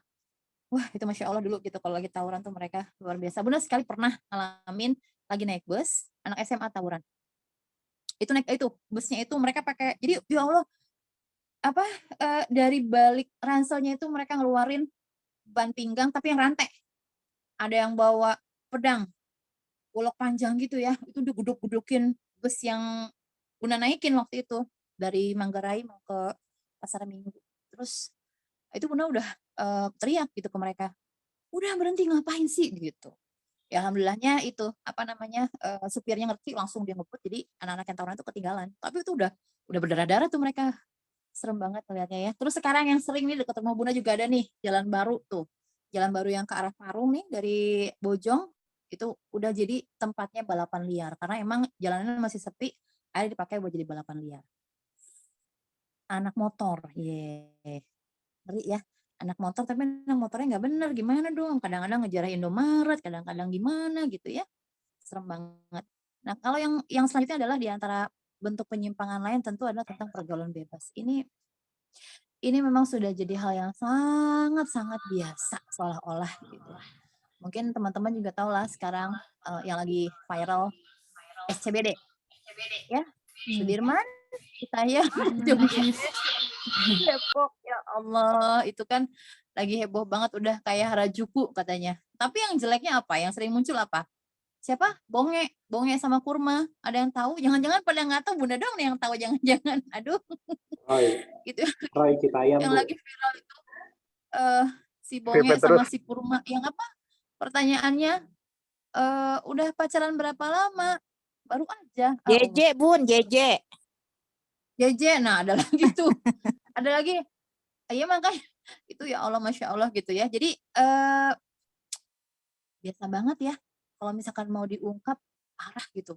Yang apa? Yang sedihnya misalnya gini, menjelang Valentine, yang paling laku di nomor Alfamart apa? Di minimarket. Kondom sama coklat. Kalau coklat is okay. Tapi kalau kondom, dan yang Bunda pernah satu kali marah sama penjaganya. Kok dikasih sih anak sekolah? Nggak ketahuan sih Bu, soalnya mereka pakai baju bebas, baju dan kelihatannya gede gitu. Jadi apa namanya ya kita jual aja. Karena emang di sini kita nggak punya regulasi ya di minimarket. Sekarang alhamdulillah, dulu itu di minimarket itu sempat ada bir, sempat ya ada miras tuh sempat, tapi sekarang udah nggak ada. Tapi kalau kondom masih ada. Dan mereka pasang di mana? Dekat kasir yang kelihatan. Dan anak-anak sudah tidak punya rasa malu untuk beli kayak gitu, tuh udah biasa banget. Jangankan begitu ya, Bunda pernah ngedapetin anak kecil pakai baju seragam, gitu ya. Beli rokok di Indomaret gitu kan, dia beli rokok. Pernah tanya, buat siapa Dek? Buat Pak Guru. Ngenes nggak kira-kira ngedengernya? Pak Guru nyuruh anak muridnya beli rokok. Itu udah nyontohin. Deh. Kadang-kadang suka nggak habis pikir gitu. Nah, tapi kalau program bebas ini memang luar biasa ya, harus hati-hati. Makanya kenapa tadi kita punya rambu-rambu, kita punya pakem, nggak boleh bersentuhan, harus menundukkan pandangan. Karena ini khawatir nanti ke sini pergaulan bebas. Kalau sudah pergaulan bebas, ujungnya anak perempuan hamil terus aborsi. Mending kalau aborsinya berhasil, kalau enggak mati ya, mati gitu deh, mati ngenes istilahnya gitu ya. Yang laki-laki juga sama, ketika dia ketahuan misalnya menghamili anak orang, akhirnya mau nggak mau dinikahkan. Padahal mungkin dia masih harus sekolah dan lain sebagainya, tiba-tiba dia harus bertanggung jawab dengan apa yang dia lakukan. Itu karena apa? Karena pergaulan bebas. Ini memang harus hati-hati, tapi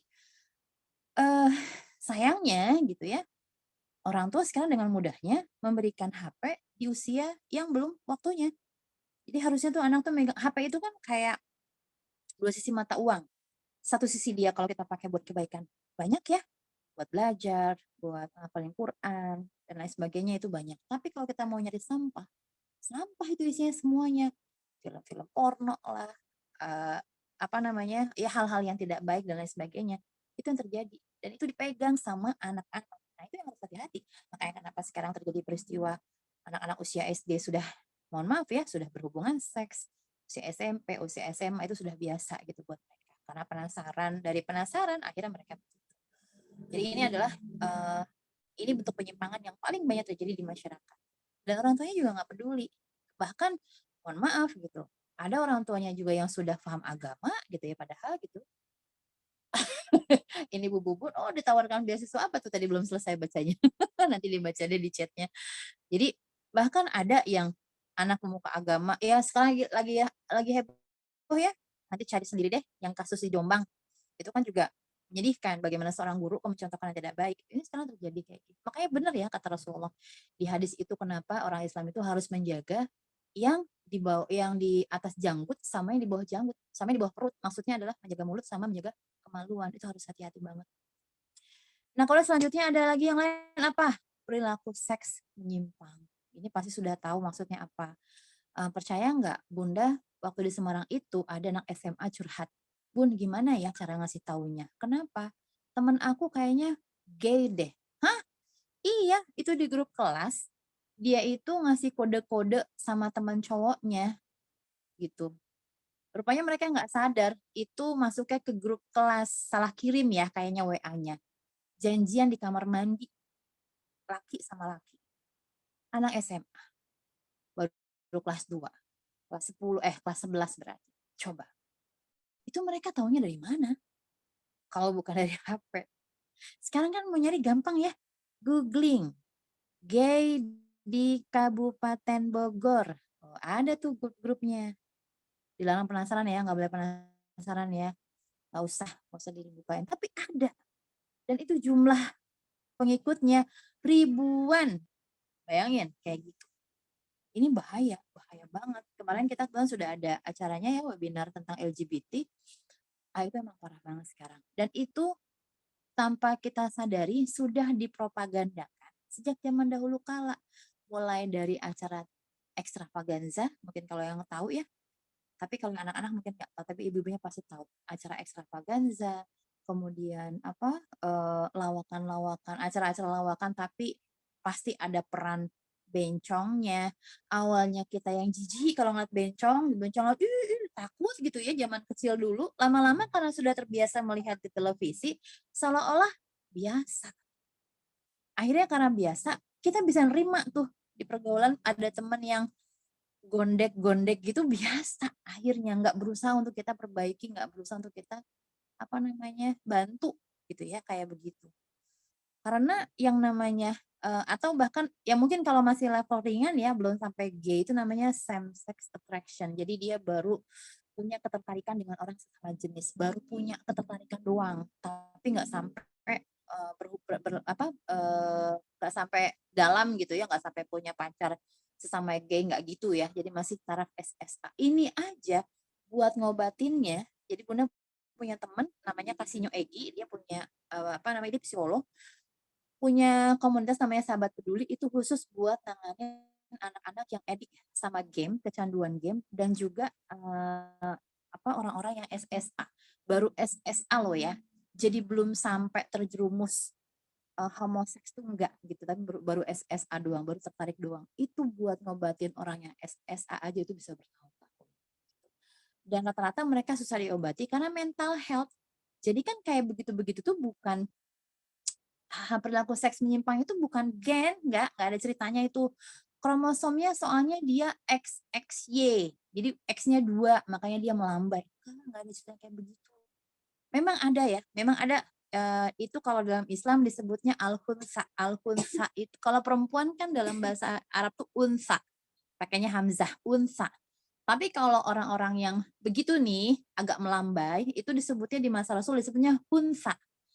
Jadi mirip perempuan, tapi dia tetap berperilaku sebagai seorang laki-laki. Makanya kan dulu pernah geger tuh ada buku pelajaran PAI, banci boleh jadi imam sholat. Itu maksudnya bukan banci sebenarnya, bukannya yang gay gitu, bukan, tapi yang hunsa tadi. Dia memang ada kecenderungan feminin ya dalam dirinya, tapi dia tetap hey aku nih laki-laki gitu. Jadi dia tetap penampilannya apa tetap jadi laki-laki. Contohnya siapa? Contohnya misalnya yang gampang mungkin kalau mau lihat lihat video-video beliau deh. Dokter Boyke. Dokter Boyke tuh melambai orangnya. Bunda pernah ketemu langsung ya beberapa kali karena memang pernah ikut proyeknya beliau. Dirinya aja tuh kalau diri aja dia kan kakinya disilangin gitu ya. Kalau duduk juga kakinya disilangin gitu. Pokoknya emang agak agak melambai. Tapi dia I'm a man gitu ya. Dia nikah, dia punya anak. Harusnya begitu, harus bisa dilawan karena memang yang namanya itu nggak ada dalam Islam. Zaman Buddha dulu itu belum ada istilah gender tuh belum ada. Istilah gender itu juga berhasil dicekokin ke dunia belakangan ini. Dulu itu yang namanya jenis kelamin disebutnya seks. Jadi kalau kita bikin CV, seks male or female, udah dua doang pilihannya. Kalau sekarang kan apa? Gender, male, female, other. Nah, lu ada other lain-lain. Ya, seperti itu. Ini hati-hati. Silahkan dipelajari bagaimana perilaku seks menyimpang yang terjadi di masyarakat dan lain sebagainya. Ini juga bukan. Jadi yang harus diingat ini bukan karena ciptaan Allah. Salah saya apa? Emang saya sudah diciptakan begini. Saya ini jiwa perempuan gitu ya. Padahal bentuk badannya cowok banget ya, emang laki-laki. Nggak ada gitu ya. Jadi itu semata-mata faktor psikologis. Jadi mental health-nya yang perlu diperbaiki. Makanya itu nggak gampang memperbaikinya gitu ya. Kemudian selanjutnya ya ini yang sering juga terjadi, rokok. Mulai dari rokok biasanya. Ngerokok doang kok nggak apa-apalah gitu. Padahal rokok sama ulama sebagian besar sudah diharamkan ya, karena itu kan bertentangan dengan ayat yang Bunda lupa. Intinya bahasa Indonesia adalah jangan engkau lemparkan dirimu kepada kerusakan gitu ya. Rokok itu melawan ayat itu gitu ya. Jadi dulu Bunda pernah kanan SMP kan mereka biasanya baru nyoba-nyoba. Jadi buat membedakan apakah dia sudah ketagihan merokok, apakah dia sudah perokok aktif ataukah dia perokok pasif bisa dilihat. Kalau perokok pasif dia nggak bakal ngerokok sendirian. Dia pasti kalau ngerokok tuh rame-rame sama teman-teman. Cuman karena takut dibilang bencong, takut dibilang cemen dan lain sebagainya. Tapi kalau perokok aktif sendirian pun dia sudah ngerokok gitu. Nah, jadi dulu Bunda ngeliatin kita murid-murid SMP Bunda waktu itu gitu kan. Terus Bunda bilang ke mereka, tahu nggak? Kan biasanya anak-anak yang nggak mau merokok suka dibilang banci ya. Iya, sudah bener emang kalau kita nggak ngerokok dibilangnya banci. Satu batang rokok tuh diisep rame-rame gitu ya seperti itu. Padahal mau tahu nggak apa Ustazah? Ada nggak banci yang nggak ngerokok? Nggak ada, semua banci ngerokok. Berarti yang ngerokok banci. Mereka jawab gitu semua. Makanya jangan ngerokok kata Bunda. Karena dari rokok pasti dia bakal nyoba yang lebih berat. Rokok tidak menenangkan karena rokok itu buat anak laki-laki, buat laki-laki itu bukan cuma sekedar kalau dipikir-pikir kalau ditanya buat apa sih yang ngerokok itu? Buat nenangin loh ternyata. Biar jadi kalau lagi stres lagi apa, jadi kayak adik bunda itu sudah berhenti ngerokok. Tapi kalau dia lagi stres banget, dia ngerokok. Buat ngilangin stres itu dia ngerokok. Kalau satu waktu rokok itu sudah nggak mempan, pasti dia bakal nyoba yang lebih kan? Pasti dia bakal nyimeng. Nyimeng. Bunda kenal ya istilah-istilah begitu. Yang atau pernah SMA soalnya. Teman-teman Bunda tuh ada yang pernah nyimeng. Bunda buang tuh. Bunda nggak tahu tapi memang karena kan Bunda lulus pondok ya. Jadi pas SMA itu Bunda persamaan buat ambil ijazah kan. Karena kan di pondok nggak dapat ijazah. Jadi sekolah lagi buat Buat dapat ijazah. Itu temen ada rupanya dia nyimpen ganjanya itu di kertas, ditaruh di laci meja. Bunda lagi ngorek-ngorek laci. Bunda buang. Wah, itu marahnya minta ampun. Tapi marahnya tuh dia nggak berani ngelampiasin ke Bunda. Marah sendiri, dia getok-getok tembok sendiri. Emang kerjaannya gitu. Matanya merah terus ya Allah gitu ya. Jadi lama-lama kecanduan. Narkoba ya. Kemudian juga yang bisa menghilangkan pusing juga buat mereka ya miras gitu diantaranya. Padahal ya ini dua-dua ini adalah hal yang diharamkan ya dalam Islam. Narkoba juga termasuk diharamkan karena kan segala sesuatu yang memabukkan itu kan haram dalam Islam. Maka narkoba pun menjadi haram. Gitu. Ya, ini kayaknya udah deh materinya, udah selesai. Nanti mungkin diperluas. Nah, benar ya, sudah selesai.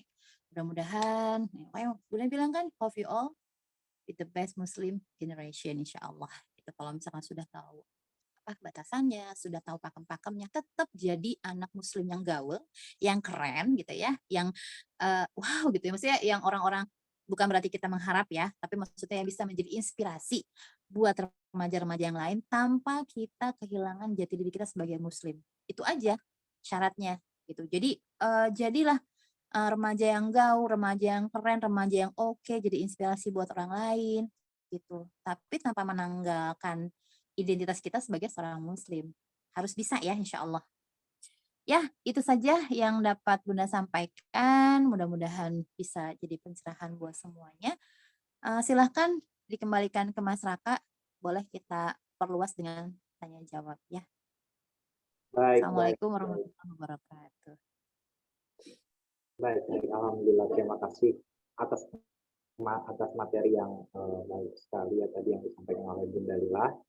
Baik, selanjutnya kita akan memasuki sesi tanya jawab. Pastinya teman-teman sedang pada sabar untuk bertanya terkait materi yang yang telah disampaikan oleh Bunda Lila, pergaulan dalam Islam. Baik, teman-teman boleh nih yang ingin bertanya silakan raise hand atau nanti saya bacakan di kolom komentar. Oke, baik.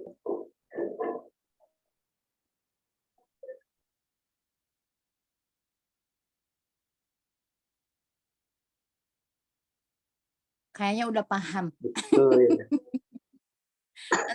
nanti gantian Bunda yang nanya, tapi nggak ada hadiahnya loh. Ini ada hadiahnya nggak Bu Ani? Kalau ada yang nanya, ada hadiahnya nggak? Ada nih? Bu, Katanya. ada e-wallet Bu. Ada Bu. Wow, keren. 50.000. Ayo, monggo.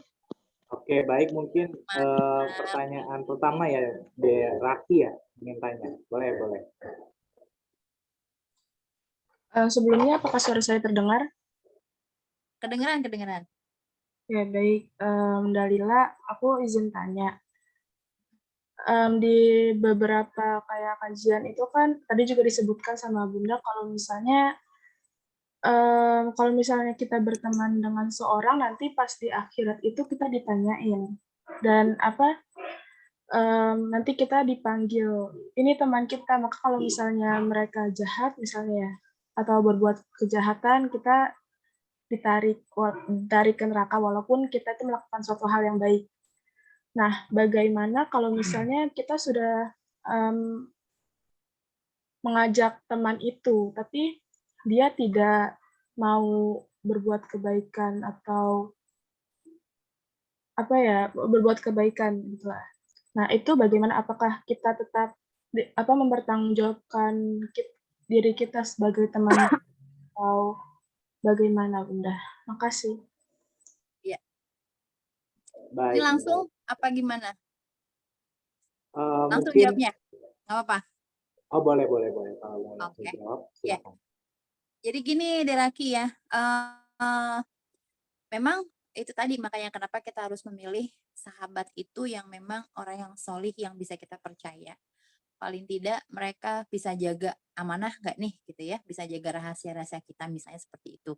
Meskipun sebenarnya yang paling pinter nyimpan rahasia kita itu ya ibu kita gitu ya. Nah jadi orang itu akan dibalas sesuai dengan perbuatannya. Kalau misalnya dia sudah kita ingatkan gitu ya, tapi dia masih berbuat seperti itu, tentu tidak menjadi tanggung jawab kita lagi gitu. Karena kita sudah melakukan peringatan gitu ya, memberikan nasihat kepada dia.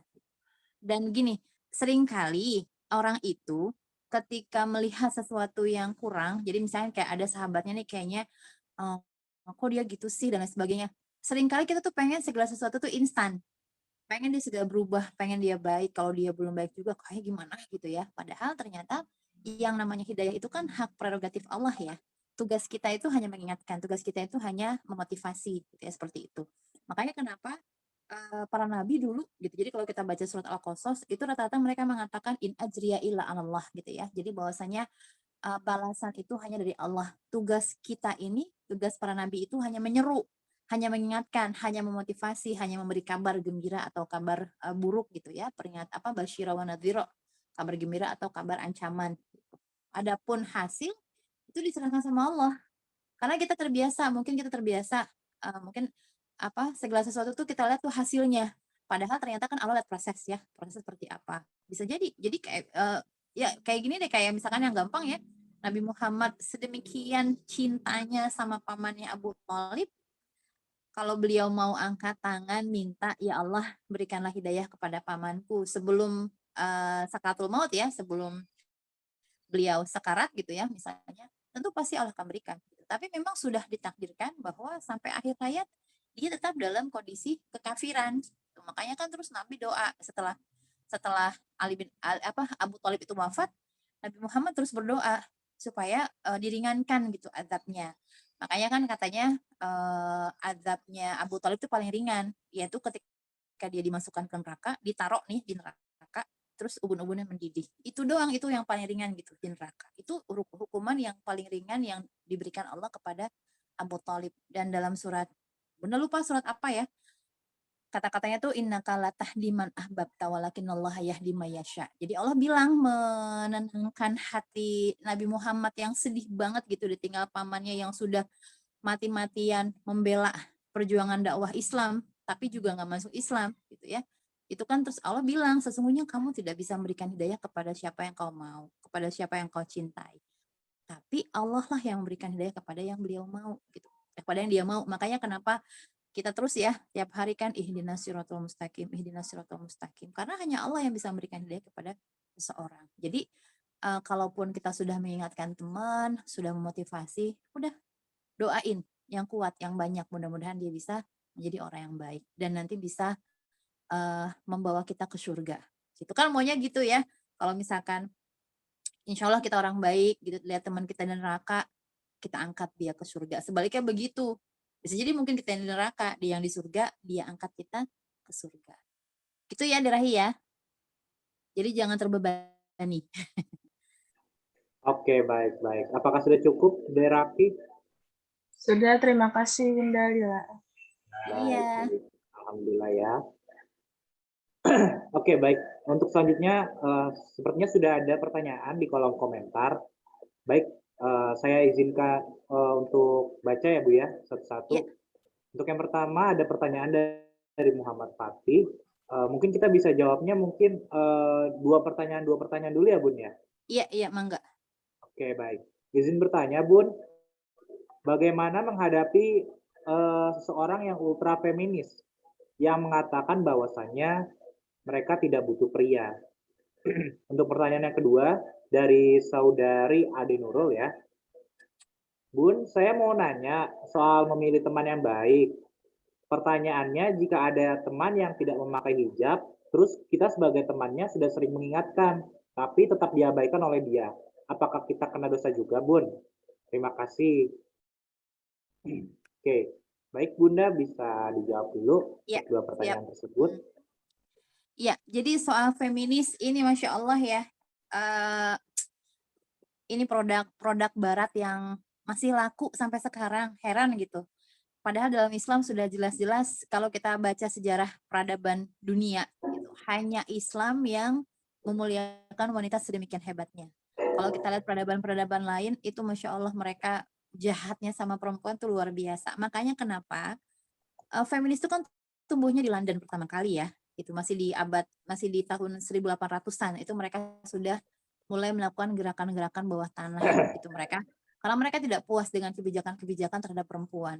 Kita bayangin yang gampang aja, Amerika sampai sekarang sudah punya ratusan presiden, adakah presiden perempuan? Nggak ada gitu, belum ada sampai sekarang, masih kalah sama kita pernah punya Megawati. Ya, jadi maksudnya adalah orang-orang feminis itu dagangannya masih laku sampai sekarang karena memang dibeli sama orang-orang Indonesia.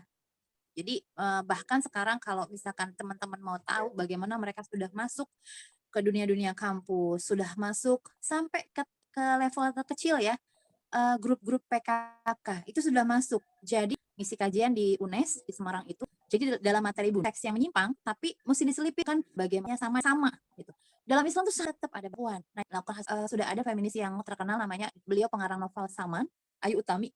Itu beliau sudah ngomong dulu, rame, udah bilang yang istilah child free ya. Zaman sekarang kan lagi rame nih, child free, jadi mereka menikah tapi mereka nggak punya anak. Itu hasil feminis. Karena apa? Feminis itu diantaranya adalah my body is my right. Jadi ini hak saya. Saya mau hamil, saya nggak mau hamil, itu hak saya. Saya nggak mau tubuh saya dirusak hanya karena saya hamil. Gitu. Makanya kenapa akhirnya orang-orang feminis itu banyak yang menjadi lesbian. Kenapa? Karena kan mereka nggak mau kan di bawah laki-laki. Mereka pengen sejajar sama laki-laki. Akhirnya mereka banyak yang menjadi lesbian. Padahal ketika mereka menjadi lesbian, apa yang terjadi? Ada sosok laki, sosok perempuannya nggak dalam pasangan lesbian itu? Ada yang satu rambutnya panjang, satu rambutnya cepat. Ada. Kan aneh kalau dipikir-pikir ya. Mereka tetap ada kasta kayak gitu, laki sama perempuan gitu ya. Tapi mereka tidak mau kalau dengan laki-laki, mau sama perempuan. Akhirnya begitu. Nah, ini yang nanti akan merusak tatanan dunia. Ketika orang-orang LGBT ini semakin merajalela, maka akan semakin habis generasi. Makanya kenapa nanti someday Islam itu akan kembali berjaya secara jumlah, ya. Bukan hanya secara kekuatan, tapi juga secara jumlah populasi kita akan kembali berjaya nanti. Karena di Eropa sana itu mereka sudah pada nggak mau nikah, mereka nggak mau pada punya anak, sampai dibayar yang mau punya anak, digaji, dikasih suami-suaminya boleh cuti ketika istri-istrinya ASI eksklusif, itu mereka boleh cuti. Itu sampai kayak gitu tuh di Jepang, di Eropa itu kayak gitu. Karena mereka saking kebingungannya udah nggak punya regenerasi. Beda sama kita ya yang beranak pinak.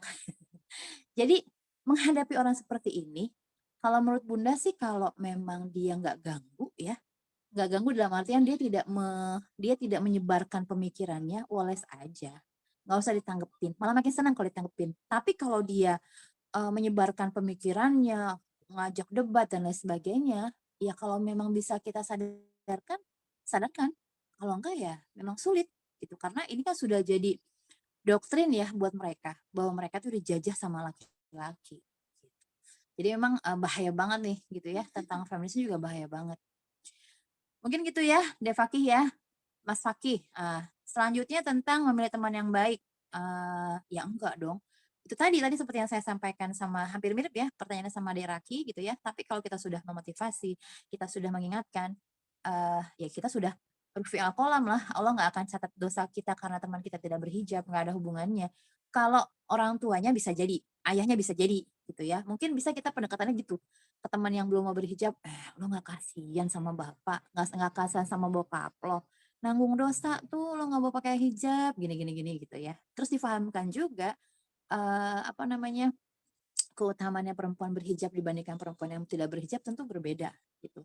Itu nanti akan jadi pembeda kita di hari akhir sebenarnya, hijab ini. Jadi akan ketahuan ini muslimah, ini bukan. Itu nanti di hari akhir tuh bakal kelihatan dari hijab kita. Kan di surat Al-Ahzab juga kata-kata seperti itu ya, li alla yu'rafna wa la yu'dzain, supaya mereka itu dikenali dan mereka itu tidak disakiti gitu, karena mereka sudah berhijab. Jadi enggak ya, jawabannya insya Allah tidak kena dosanya sepanjang memang kita sudah mengingatkan. Gitu Mas Raka. Oke, baik. Alhamdulillah. Terima kasih atas jawabannya ya, Bu ya. Semoga pertanyaan dari Mas Muhammad Fatih dan Saudari Ade Nurul sudah terjawab. Baik. Untuk pertanyaan selanjutnya, ada 2 pertanyaan terakhir mungkin dari Kak Kori Bogor. Saya bacakan ya. Assalamualaikum warahmatullahi wabarakatuh. Izin bertanya, bagaimana pandangan Bunda terhadap pertemanan yang berbeda agama, suku, ras, dan budaya? Karena kita kan tinggal di Indonesia yang menjunjung tinggi nilai toleransi terhadap perbedaan. Sekian, terima kasih. Baik, untuk pertanyaan kedua dari Saudari Pia. Bunda izin bertanya, saya punya teman non-Islam yang sangat baik sekali. Bahkan dalam hal mengingatkan ibadah dan memperingati yang dilarang, melebihi teman-teman Islam saya sendiri. Apa boleh kita bersahabat dengan dia atau hanya sekedar teman saja? Baik, mungkin itu ya Bu ya. Tolong jawab. Baik, terima kasih. Ini pertanyaan hampir sama sebenarnya ya. Jadi seperti Bunda tadi sampaikan, yang namanya berteman perlu pertemanan dengan siapa. Indonesia ini memang luar biasa gitu ya. Kita macam-macam ada lah kalau di Indonesia. Dan harusnya jangan lagi jangan lagi apa sih kalau gini? Jangan lagi diperdebatkan masalah toleransi. Sebenarnya sejak kecil itu kita udah saling menjunjung toleransi itu luar biasa. Masing-masing itu luar biasa. Cuma memang sekarang aja gitu iklimnya itu memang kayaknya dibangun buat diberantemin nih antar toleransi. Padahal udah dari ratusan tahun yang lalu nih kita biasa aja. Zaman Bunda kecil juga biasa itu teman-teman Cina pada main di rumah. Kalau bulan puasa kita main monopoli. Ikut tuh teman-teman Cina main ke rumah. Biasa aja. Mereka orang Cina, Nasrani, orang kaya raya. Main aja ke rumah gitu biasa. Main bareng-bareng di luar, main badminton, naik sepeda, rame-rame, itu biasa banget. Sekarang aja kayaknya kok yang dianggap jadi luar biasa. Jadi boleh berteman dengan siapapun, boleh. Mau dari ras manapun, mau dari agama manapun, silahkan. Tapi cukup sampai level teman, ya. Jangan dijadiin sahabat sebaik apapun dia tidak akan bisa doanya nyampe ke kita, doa kita juga nggak bakal nyampe ke dia, jadi nggak usah dijadiin sahabat. Jadi cukup kalaupun kita mau mendoakan dia supaya dapat hidayah boleh gitu ya. Itu nyampe kalau kayak gitu. Mudah-mudahan Allah berikan hidayah, itu insya Allah nyampe. Jadi harus gitu ya. Bunda juga termasuk orang yang gaul sama siapapun. Yang tadi Bunda ceritain ya, Bunda punya teman non muslim. Dulu waktu zaman kuliah itu kita sama-sama magang di luar kota. Magang di Cilegon waktu itu. Di rumah sakit ya, kita satu kos bareng gitu, bahkan satu kamar. Tapi karena kalau perempuan kan kita muslimah tidak boleh buka hijab ya di hadapan mereka gitu. Jadi Bunda dulu bertiga satu kamar, jadi Bunda di bawah tidurnya, sebelah Bunda itu teman yang muslimah, dia yang non muslim itu di pojok gitu. Jadi kalau malam tuh namanya di Cilegon kan panas suhunya dan udaranya ya. Jadi kalau malam, jadi Bunda pakai kerudung, tapi kalau malam Bunda buka. Giniin aja di belakang gitu kepala. Nanti kalau udah jam 4 bangun tuh udah begini lagi, udah dirapihin lagi. Ngingetin ibadah, kita ngingetin ibadah masing-masing. Jadi kalau misalkan nanti pulang magang, nonton TV kan biasa sore tuh nonton TV. Nanti kalau udah azan, dia pasti masuk kamar. Dia nggak mau dengar azan. Dia masuk kamar sambil ngomel-ngomel, sholat gitu. Jadi nyuruh kita sholat kan. Kita biasanya habis sholat langsung tilawah tuh sama-sama. Yang muslim kan ada bertiga, kita tilawah sama-sama. Nah kalau kita sholat kan azan udah selesai, dia keluar lagi tuh nonton TV lagi dia gitu. Jadi sampai kita selesai tilawah. Nah satu waktu gini iseng, kita nggak usah pulang yuk, magang itu kan Senin sampai Kamis. Kamis sore Jumat tuh ada kuliah gitu ya, kita nggak usah pulang yuk, sekali-kali kita ke Pantai Merak gitu, jalan-jalan ke pantai gitu. Terus dia bilang gini, teman gue yang non muslim, curang loh, gue kan hari Minggu mesti ibadah gitu. Masa lo nggak ingetin gue ibadah, lo ibadah aja gue ingetin, kata dia gitu. Oh iya lo mesti ibadah, ya udah pulang gitu. Jadi ya udah cuma sebatas itu aja pertemanan. Sampai sekarang masih teleponan masih. Bahkan kalau Bunda ulang tahun dia masih ngucapin, karena kan ulang tahun Bunda gampang ya, karena hari besar nasional gitu. Jadi dia pasti ngucapin sampai sekarang, bayangin gitu. Tapi just it cuma segitu doang, hanya berteman, tidak bersahabat, nggak sampai level sahabat, jangan gitu. Karena itu tadi kita beda, walau bagian pun berbeda gitu ya, seperti itu. Jadi ya berteman dengan siapapun silahkan, perluas pergaulan, tapi untuk bersahabat pilih yang memang orang-orang yang solih, pasti muslim ya harusnya. Gitu Mas Raka.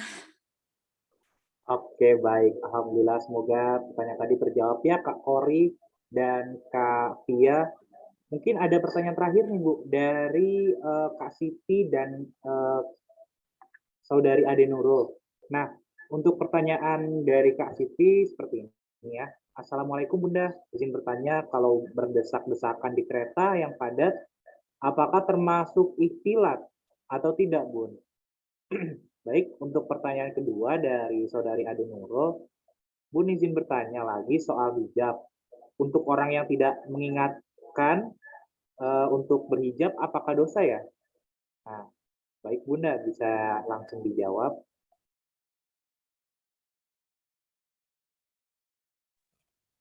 Ya, jadi ini memang problem orang bekerja ya, berdesak-desakan dalam kereta.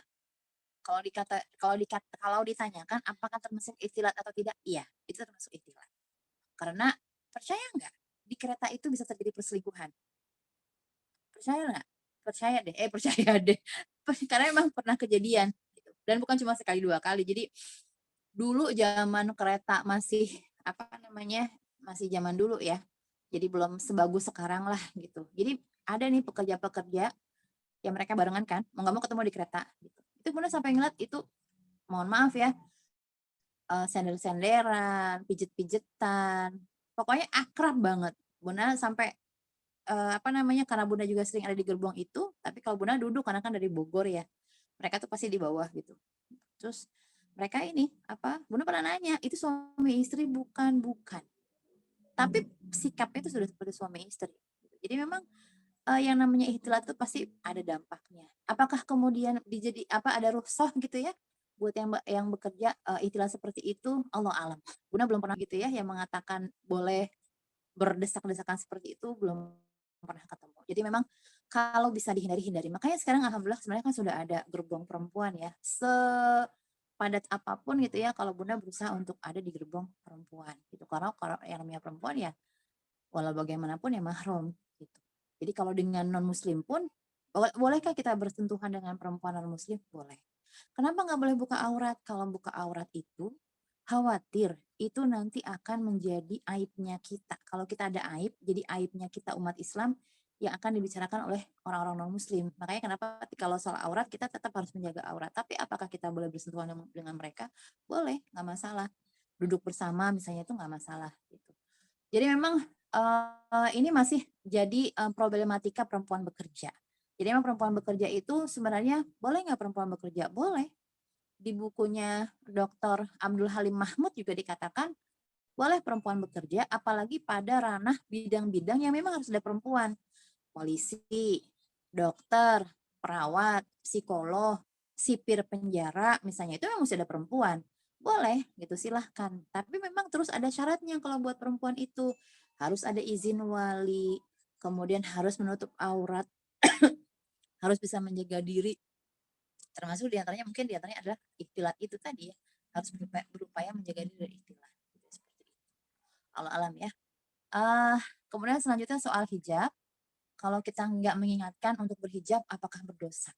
Jadi yang namanya hidayah itu memang harus diberikan, harus juga dicari. Nah, jadi dulu pernah zaman Bunda kuliah S2 yang nggak kelar, itu dosen tuh pernah nanya, bagaimana hukumnya dai yang tidak mau datang ke suku-suku tertinggal, gitu. Itu yang salah. Jadi kalau suku-suku tertinggal nih kayak kubu dalam, gitu ya, kalau mereka belum tersentuh sama hidayah Islam, itu yang salah siapa? Gitu pertanyaannya kayak gitu ya. Apakah salah orang suku kubu dalamnya yang tidak mau mencari hidayah atau salah dai-nya yang tidak mau datang ke sana? Rupanya kalau kata Prof Hasanuddin, beliau ahli usul fikih ya di UIN Jakarta, itu beliau mengatakan dua-duanya salah. Hidayah itu mesti dicari, orang kubu dalamnya mesti mencari hidayahnya, tapi juga dai-nya juga mesti mendatangi. Jadi kalau kasus kayak gini, kita juga harus mengingatkan teman kita untuk berhijab. Dianya sendiri pun sebenarnya harus berupaya untuk belajar gitu ya, belajar untuk mau berproses berhijrah. Gitu. Yang namanya hijrah kan bolehlah pelan-pelan. Gitu. Mungkin masih pakai celana panjang, masih pakai kerudungnya kecil misalnya, ya pelan-pelan. Nanti kan lama-lama juga dia akan menutupi aurat dengan sempurna. Gitu. Jadi kalau misalkan apakah kita berdosa atau tidak, Allah alam, soal dosa itu kan urusan Allah. Tapi kita punya kewajiban untuk mengingatkan. Setiap kita itu punya kewajiban untuk berdakwah ya, mendakwai orang, memotivasi orang. Setiap kita punya kewajiban seperti itu. Gitu ya buat Mbak Ade sama Mbak Siti. Baik, alhamdulillah ya, mungkin sudah terjawab bagi saudari Siti dan Ade. Baik, untuk kesempatan terakhir mungkin apakah masih ada pertanyaan dari teman-teman? Silakan. Udah mati. Mana? Ini chargernya. Chargernya. Powerbank. Mati. Astagfirullahaladzim. Mati. Powerbank.